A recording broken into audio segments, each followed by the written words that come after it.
Hello everyone. Today we are going to discuss about the risk and uncertainty. These are the topics of the insurance management. Often risk and uncertainty are used as the same, but they are not the same. That means risk can be measured, but uncertainty cannot be measured. So we can predict the risk in the future, but uncertainty is not predictable.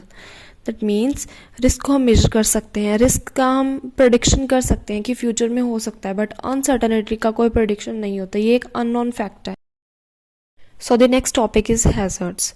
Hazard is anything that either causes or increases the potential of a loss. Hazard का मतलब ऐसी चीज़ें होती हैं जो हमारा loss बढ़ा सकती हैं फ्यूचर में. In insurance management there are various types of hazards. So the first one is physical और property hazard.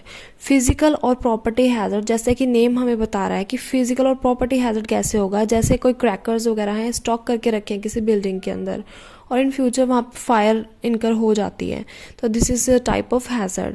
That means like stocking crackers in a packed commercial complex increases the peril of fire. तो ये एक physical और property hazard होगा. The second one is moral hazard. Moral hazard का मतलब क्या होता है, जो लॉसेस विलफुली इनकर किए जाते हैं या डिसऑनेस्टी से अगर कोई इंसान अपनी फैक्ट्री जो कि लॉसेस में जा रही है उस पर फायर लगा देता है, तो उसकी वजह से ये होते हैं moral hazards. There are losses that result from dishonesty like putting fire to a factory running into the losses or tendency on the part of doctor to go for uncertain unnecessary checks that they are not required. So moral hazards किस वजह से होते हैं, जो willfully किए जाते हैं, जो डिसऑनेस्टी से किए जाते हैं. अगर कोई फैक्ट्री लॉसेस में जा रही है तो उसको आग लगा दी जाती है क्योंकि उन्हें लगता है कि जो लॉसेस हैं वो रीइम्बर्स हो जाएंगे इंश्योरेंस कंपनी से. So this is a type of moral hazard. Legal hazards. Legal hazards are the hazard that creates losses due to the guidelines of the laws. Legal hazard are the losses that result from laws or regulations that force insurance companies to cover risk that they would otherwise not cover, like coverage of the alcoholism in health insurance. So जो legal hazards होते हैं वो legal guidelines की वजह से होते हैं. जैसे कि अल्कोहल, अगर हम हेल्थ इंश्योरेंस करवाते हैं तो उसके अंदर जो अल्कोहलिज्म है उसको कवर करना पड़ता है इंश्योरेंस कंपनी को. ये लीगल एडवाइस या फिर लीगल गाइडलाइन है. The fourth one is the moral hazards. Moral hazards कब होता है, जब रीजनेबल केयर नहीं की जाती किसी चीज़ की और इन फ्यूचर लॉस हो जाता है. सो it is a result due to the lack of reasonable care put forth by the insured. It is the attitude of indifference to take care of the property on the premise that the losses will be indemnified by the insurance company. So moral hazard तब होते हैं जब हम किसी चीज़ पे ज़्यादा ध्यान नहीं देते, क्योंकि हमें होता है कि इन फ्यूचर जो हमारा रिस्क या लॉस जो भी होगा वो इंश्योरेंस कंपनी कवर कर ही देगी. सो मॉरल हैजर्ड्स और मोरल हैजर्ड्स, इन दोनों के अंदर एक डिफरेंस होता है. मॉरल हैजर्ड क्या होता है, ये डिसऑनेस्टी की वजह से होता है, बट मोरल हैजर्ड किस वजह से होता है, ये अनइंटेंशनल केयरलेसनेस की वजह से होता है. सो इंटेंशन में फ़र्क है इन दोनों में. The next topic is types of risk. There are various types of risk. The first one is subjective risk. Subjective risk किसी इंसान के पर्सनल स्टेट ऑफ माइंड पे या परसेप्शन पे डिपेंड करता है. फॉर एग्जांपल, अगर कोई इंसान किसी स्टॉक मार्केट में इन्वेस्ट करता है और उसे लॉसेस हो जाते हैं तो उसका परसेप्शन यही बनेगा कि इन फ्यूचर भी मुझे लॉस होगा. सो ये किसी पर्सनल परसेप्शन के ऊपर ही बेस्ड होता है, जो कि सब्जेक्टिव रिस्क है. Then comes the objective risk. Objective risk तब होता है जब हमने जो एक्सपेक्ट किया होता है कि हमें ये लॉस होगा उससे ज़्यादा लॉस हो जाता है, तो उसकी वजह से ऑब्जेक्टिव रिस्क इनकर होती है. That means this relative variation of actual loss from the expected loss is known as the objective risk. The third one is the business risk. जो बिजनेस रिस्क है वो हमें इंटरनल फैक्टर्स की वजह से भी हो सकते हैं और एक्सटर्नल फैक्टर्स की वजह से भी हो सकते हैं. अगर इंटरनल फैक्टर की वजह से होते हैं तो उसको इंटरनल रिस्क बोला जाएगा, और अगर एक्सटर्नल फैक्टर्स की वजह से होते हैं तो उसको एक्सटर्नल रिस्क बोला जाएगा. सो जो इंटरनल रिस्क है वो ह्यूमन फैक्टर्स की वजह से भी हो सकता है. ह्यूमन फैक्टर्स जैसे कि अगर कोई स्ट्राइक्स हो जाती हैं, कोई लॉकआउट्स हो जाते हैं by the trade unions in the organisation, या फिर कोई एम्प्लॉय है वो डिसऑनेस्टी से कोई काम करता है, या कोई एक्सीडेंट हो जाते हैं हमारी इंडस्ट्री में, तो उसकी वजह से ह्यूमन फैक्टर्स की वजह से इंटरनल रिस्क बिजनेस के अंदर इनकर होते हैं. The second one is the technological factor. Technological factors जो हैं वो भी इंटरनल फैक्टर्स में ही आते हैं बिजनेस रिस्क के। टेक्नोलॉजिकल फैक्टर में हो सकता है जैसे कि जो टेक्निक्स हैं प्रोडक्शन और डिस्ट्रीब्यूशन की, उसके अंदर चेंजेस हो जाते हैं तो हमें उसको अपडेट करना पड़ता है, उसका रिस्क हो गया। या फिर टेक्नोलॉजी जो है वो आउटडेटेड हो गई है। Third one is the physical factors. Physical factors किसी भी वजह से हो सकते हैं, जैसे कि कोई लॉस हो गया, डैमेज हो गया प्रॉपर्टी, जो हमारी प्रॉपर्टी है हमारी फर्म की, उसमें कोई लॉस या डैमेज हो गया। For example failure of the machinery and equipment, या कोई फायर इनकर हो जाती है इंडस्ट्री के अंदर तो। और जो नेक्स्ट है वो है एक्सटर्नल रिस्क। ये अभी जो हमने डिस्कस किया है वो इंटरनल रिस्क थे। इंटरनल रिस्क कौन कौन से? Human factors, technological factors and physical factors, 3 तरह के होंगे। और अब आएगा एक्सटर्नल रिस्क। एक्सटर्नल रिस्क जो है वो हमारी ऑर्गेनाइजेशन के इंटरनल फैक्टर्स की वजह से नहीं होता, वो बाहर किसी फैक्टर्स की वजह से हो सकते हैं जो कि पूरी इंडस्ट्री को अफेक्ट करेंगे, ना कि किसी एक सिंगल फर्म को। सो एक्सटर्नल रिस्क में हो सकता है economic factors. Economic factors like जो भी मार्केट में कंडीशंस हैं वो फ्लक्चुएट कर रही हैं, प्राइसेस में फ्लक्चुएशंस आ रहे हैं, या किसी जो प्रोडक्ट है उसकी डिमांड कम या ज़्यादा हो रही है, ट्रेड साइकिल्स की वजह से भी हो सकता है। तो ये होते हैं इकोनॉमिक फैक्टर्स। इसको हम डायनामिक रिस्क भी बोलते हैं क्योंकि इसमें चेंजेस बहुत आते हैं। The next one is natural factors. Natural factors से भी हमें रिस्क हो सकती है। नेचुरल फैक्टर्स को हम कंट्रोल नहीं कर सकते, ये एक एक्सटर्नल रिस्क है ऑर्गेनाइजेशन के लिए। सो नेचुरल फैक्टर्स के एग्जांपल हो सकते हैं like earthquake, cyclone, famine, lightning, tornado etcetera. इससे भी हमें रिस्क इनकर हो सकते हैं हमारी ऑर्गेनाइजेशन में, और ये एक्सटर्नल फैक्टर्स हैं। The next one is the political factors. Political factors like government की कोई भी रूल्स या पॉलिसीज़ या रेगुलेशंस, उनमें चेंजेस आते हैं, उसकी वजह से हमारा बिजनेस अफेक्ट करता है। इवन एक फर्म का नहीं करेगा, उसमें पूरी इंडस्ट्री का अफेक्ट करेगा। सो वो पॉलिटिकल फैक्टर्स के अंडर आ जाते हैं। The next one is the systematic risk. Systematic risk ऐसी रिस्क होती है जो एक्सटर्नल फैक्टर्स के बेस्ड भी होती है, मतलब एक्सटर्नल फैक्टर्स की वजह से ही होती है सिस्टमैटिक रिस्क। ये मैक्रो इन नेचर होती है, दैट मीन्स ये किसी सिंगल फर्म को अफेक्ट नहीं करेगी। This will affect the whole industry. So ये एक अनकंट्रोलेबल इवेंट है, इसको हम कंट्रोल नहीं कर सकते। ये लार्ज नंबर ऑफ एसेट्स को क्या करेगी? अफेक्ट करेगी। The next one is the market risk. Market risk कब होती है? जब स्टॉक प्राइसेस वगैरह में फ्लक्चुएशंस होती हैं। अगर हम स्टॉक में इन्वेस्ट करते हैं, उसमें प्राइसेस में फ्लक्चुएशन हो रही हैं, तो उसको बोलेंगे market risk. The next one is the interest rate risk. Interest rate किस चीज़ के ऊपर हो सकता है? जैसे कि इन्वेस्टमेंट हम कहीं करते हैं और उसके प्राइसेस में चेंजेस आ जाते हैं, उसके इंटरेस्ट रेट में चेंजेस आ जाते हैं, तो उससे क्या होगा? हमारे वैल्यू ऑफ इन्वेस्टमेंट पे भी फ़र्क पड़ेगा। So this risk affect the value of bonds more directly than the value of stocks. So तो ये बॉन्ड्स की जो वैल्यू है उसको ज़्यादा अफेक्ट करेगी। Then comes the foreign exchange risk. Foreign exchange risk currency exchange rates के अंदर फ्लक्चुएशंस की वजह से हो सकती हैं। जैसे हम किसी फॉरेन कंट्री में इन्वेस्ट करते हैं, तो अगर उस कंट्री की जो करेंसी है उसमें फ्लक्चुएशंस आती हैं, तो हमारी इन्वेस्टमेंट पे भी वो फ़र्क डालेगा। These all were the systematic risk. There were 3 types of systematic risks. These were the market risk, interest rate risk, and the foreign exchange risk. Then comes the unsystematic risk. Unsystematic risk opposite है systematic risk के। Unsystematic risk को control किया जा सकता है। ये किसी small business firm को ही अफेक्ट करेगी, ये पूरी इंडस्ट्री को अफेक्ट नहीं करेगी। अनसिस्टमैटिक रिस्क जो है इंटरनल फैक्टर्स की वजह से होती है। सो अगर हम कुछ डाइवर्सिफाई करते हैं, कुछ चेंजेस करते हैं हमारे इंटरनल ऑर्गेनाइजेशन के अंदर, तो उससे अनसिस्टमैटिक रिस्क को कंट्रोल किया जा सकता है। अनसिस्टमैटिक रिस्क भी कई टाइप्स की होती हैं, जैसे क्रेडिट और डिफ़ॉल्ट रिस्क। फॉर एग्जांपल हमने कोई भी हमारे डेप्ट है, ऑब्लिगेशन है हमारा, जिसके ऊपर हमें इंटरेस्ट या प्रिंसिपल पे करना है और हम नहीं कर पाते, तो वो हो गया क्रेडिट या default risk. Then comes the political risk. Political risk भी हो सकता है इसके अंदर, जैसे कि कोई पॉलिसीज, गवर्नमेंट की पॉलिसी रेगुलेशंस में चेंजेस आते हैं, तो उससे पॉलिटिकल रिस्क हो जाती है। Then comes the operational risk.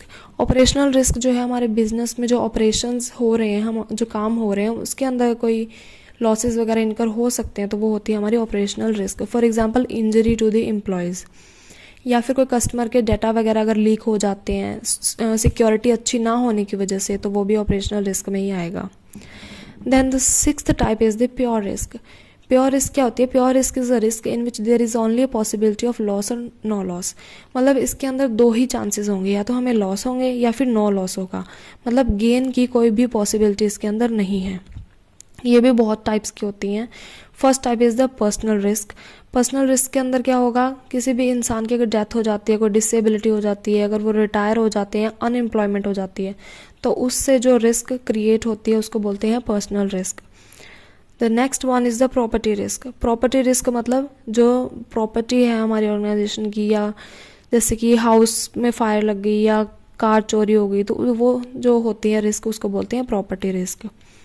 उसके बाद आती है legal risk. Legal risk is a particular type of personal risk that you will be sued because of neglect, malpractice or causing willful injury either to another person or to someone else's property.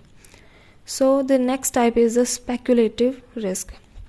Speculative risk क्या होती है, ये different होती है from the pure risk. Speculative risk के अंदर सिर्फ losses होना या ना होना ये सिर्फ ऑप्शंस नहीं होते, इसके अंदर हमें प्रॉफिट्स भी हो सकते हैं।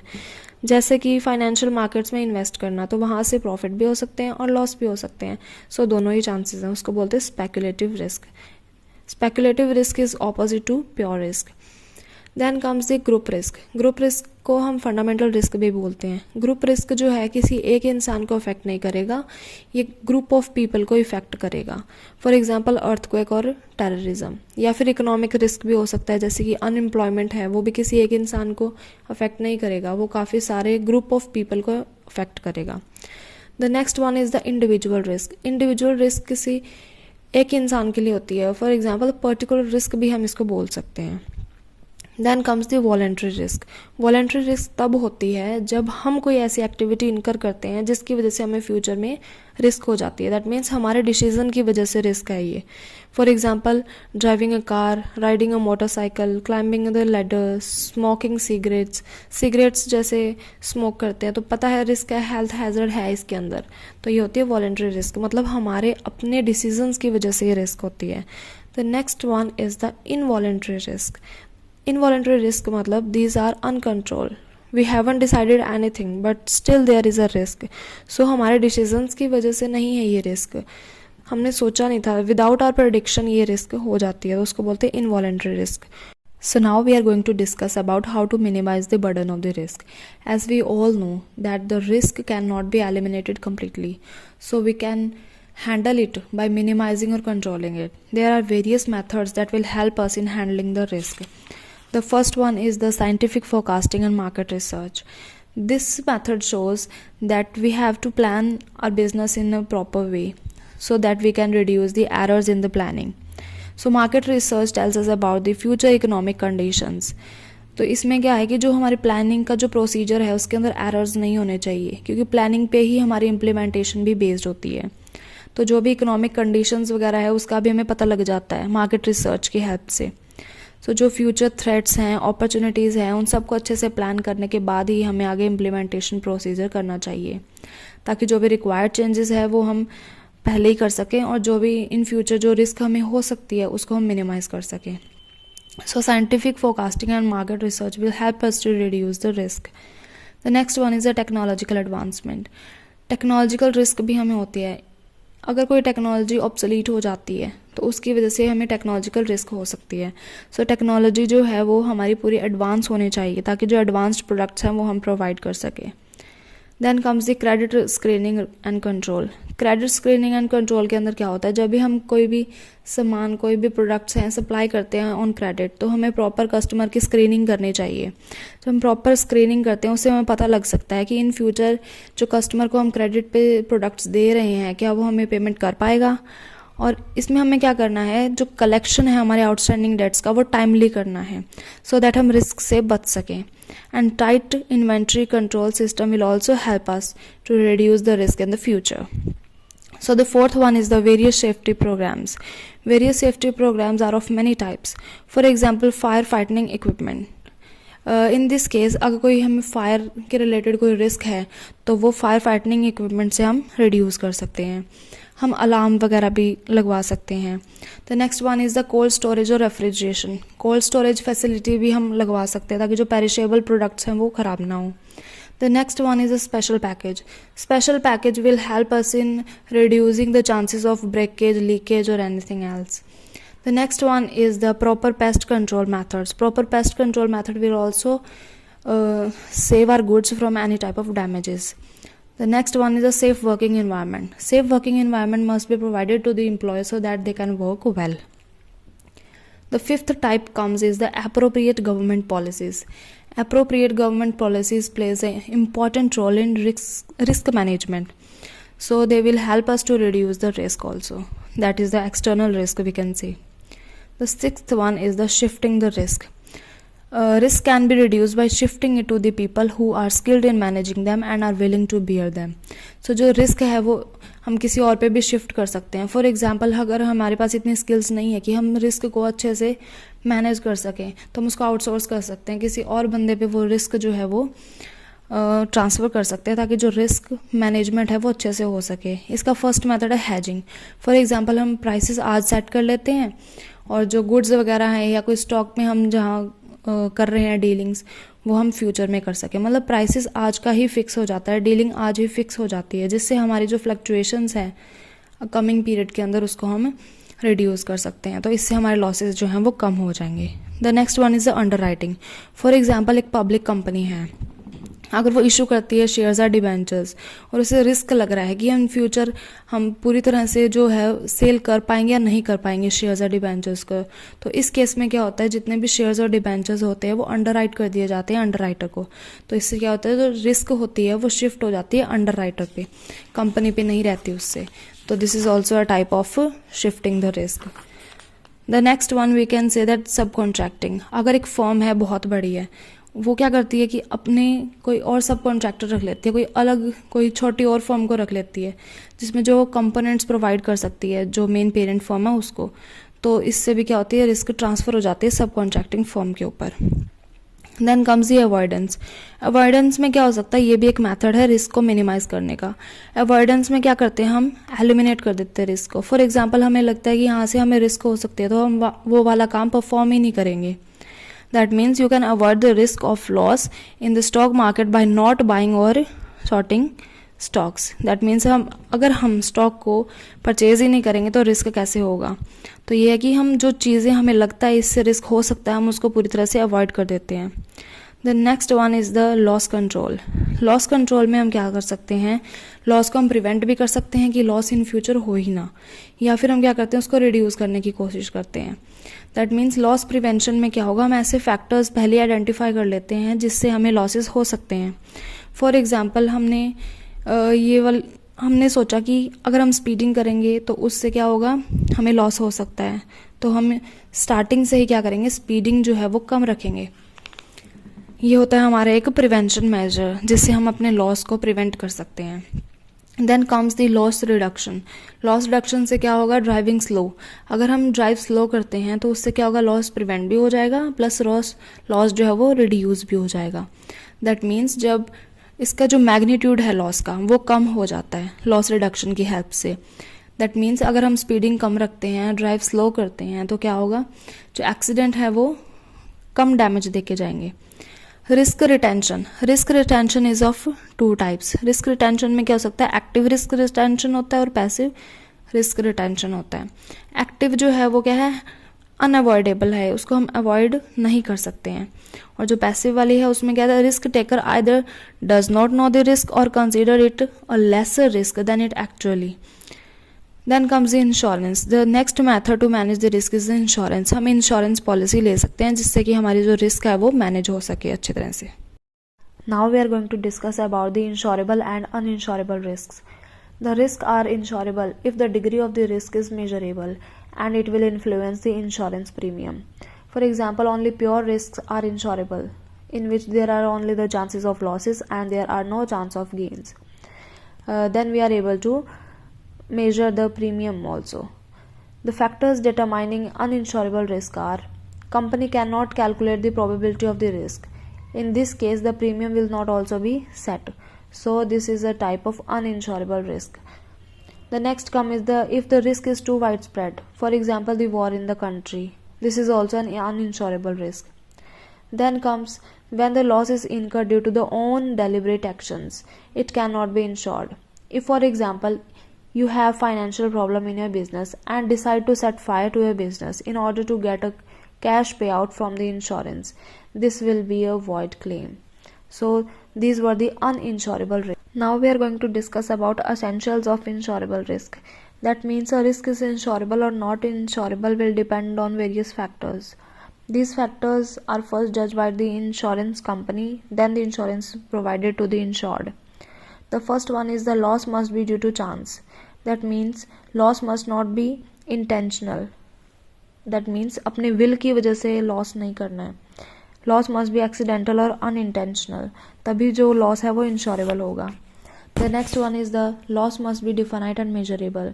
जो लॉस हो सकता है फ्यूचर में वो प्रॉपर मेजरेबल होना चाहिए ताकि उसके अकॉर्डिंग प्रीमियम भी सेट किया जा सके. अगर वो अनमेजरेबल है तो वो इंश्योरेबल नहीं होगा. The next one is the loss must be statistically predictable. So इसमें क्या है, जो लॉस है वो हम उसकी जो फ्रीक्वेंसी है, मतलब कैसे वो इनकर हो सकता है, कितना वो सीवियर जो लॉसेज हैं हमें फ्यूचर में लेके आ सकता है, तो वो सब कुछ पहले ही प्रेडिक्टेबल होना चाहिए, तभी वो जो लॉस है इंश्योरेबल होगा. The loss can not be catastrophic. Catastrophic का मतलब होता है कि जो लॉस है वो एक सर्टन जो लिमिट प्रोवाइड की जाती है उसको एक्सीड ना करे. Within the limit loss होगा तभी वो इंश्योरेबल होगा. The next one is the loss exposure to the insured must be large. There must be a sufficiently large pool to be insured, and those in the pool must be grouped into the classes with the similar risks. So the insurer is able to predict losses based upon the law of large numbers. So same nature के काफ़ी सारे people होने चाहिए जिनका एक pool create किया जा सके, जिनको same type की losses हो सकते हैं, तो वही एक insurable risk होगा. Economically feasible premium. That means जो प्रीमियम सेट किया गया है इंश्योर्ड के लिए वो अफोर्डेबल होना चाहिए ताकि वो पेमेंट टाइमली कर सके.